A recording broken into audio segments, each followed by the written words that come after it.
Hello दोस्तों, आप सभी को नवरात्रि की बहुत बहुत शुभकामनाएं। माता रानी करे आप सभी के घर में सकुशल सभी मंगल हो, सभी लोग स्वस्थ रहें और खुश रहें।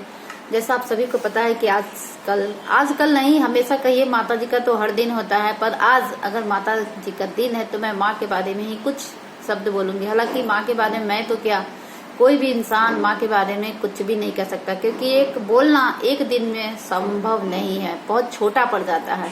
कहते हैं ना, माँ सुनने में बहुत छोटा है, पर इस शब्द की अगर हम व्याख्या करें, अगर वर्णन करें, तो कहते हैं ना पूरी सृष्टि भी कम पड़ जाएगी, पर फिर भी ईश्वर भी इसके बारे में वर्णन नहीं कर सकते हैं। तभी तो ईश्वर को भी जन्म लेने के लिए एक माँ का सहारा लेना पड़ा था, तभी वो इस धरती पर आए थे, शायद आप सभी को पता होगा।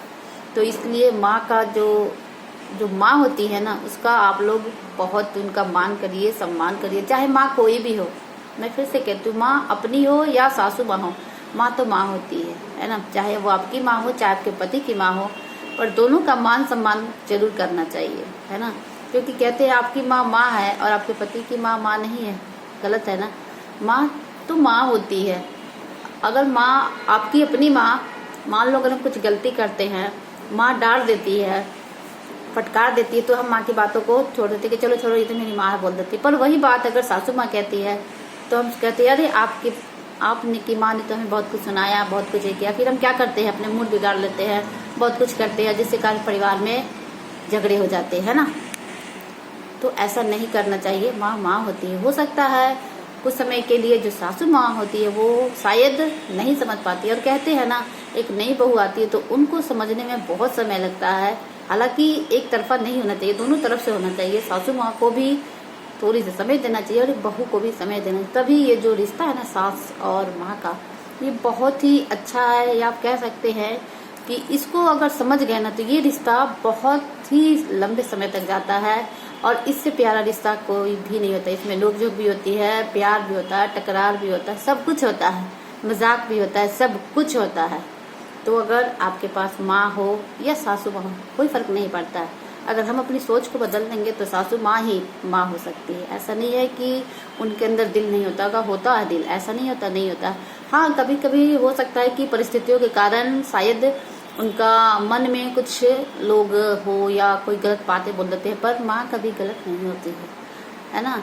गलत कभी कभी लोग कहते हैं ना कि उम्र के अनुसार से उनका विचार बदलाव बदल जाता है। तो ठीक है, आप अगर सोचते हो कि जिस काम से उनको खुशी मिलती है, जिस काम से उनको अच्छा लगता है, तो अगर हम वो थोड़े समय के लिए वो कर देते हैं तो इसमें क्या बुरा है, कुछ बुरा तो नहीं है। हाँ, अगर उस चीज को करने से किसी का नुकसान होता है तो नहीं करना चाहिए, पर अगर उस काम से, जिस काम को चाहती है एक सासू माँ कि उसको करने से खुशी मिलती है, तो जरूर काम करना चाहिए। आप जब अपने परिवार के लोगों को खुश रखोगे, खुश कर पाओगे, तो ही आपकी माता रानी ना आपसे स्वयं ही प्रसन्न रहेंगे। जरूरी नहीं है कि आप मंदिर जाओ, ये करो। आपके घर में जो माँ है ना, उनकी रिस्पेक्ट किया करो, चाहे वो आपकी माँ हो, चाहे आपके हस्बैंड की माँ हो, किसी की भी माँ हो। पर करके देखना, आपके घर में सब कुछ मिल जाएगा, कहीं भी आपको जाने की जरूरत नहीं होगी। इसलिए कभी कभी छोटी छोटी बातों पर जो कभी कभी हम झगड़े कर लेते हैं, तनाव हो जाता है, टकराव हो जाता है, जिसके कारण कभी कभी बहुत लंबी डिस्टेंस हो जाती है। तो इसको कभी भी नहीं रहना चाहिए। अगर होती भी ना तो बीच में इसको खत्म कर देना चाहिए। हम माँ से क्यों नहीं झगड़े कर पाते हैं? माँ से हम क्यों नहीं ऊंची आवाज में बात कर सकते हैं? माँ से हम क्यों नहीं कोई चीज बात के लिए तर्क कर पाते हैं? माँ से क्यों नहीं किसी चीज के लिए भी हम ताना देते हैं या कुछ करते नहीं कहते हैं ना? क्या हम कहते हैं अरे माँ तुम कैसे करोगी, मैं कर लूंगी? तो सासू माँ से क्यों नहीं कह सकते हो? नहीं कर सकते ना। तो इसलिए गलत है। आप कभी भी अगर शब्द बोलते हो तो आप हमेशा सोचिएगा कि हम जो जैसा करेंगे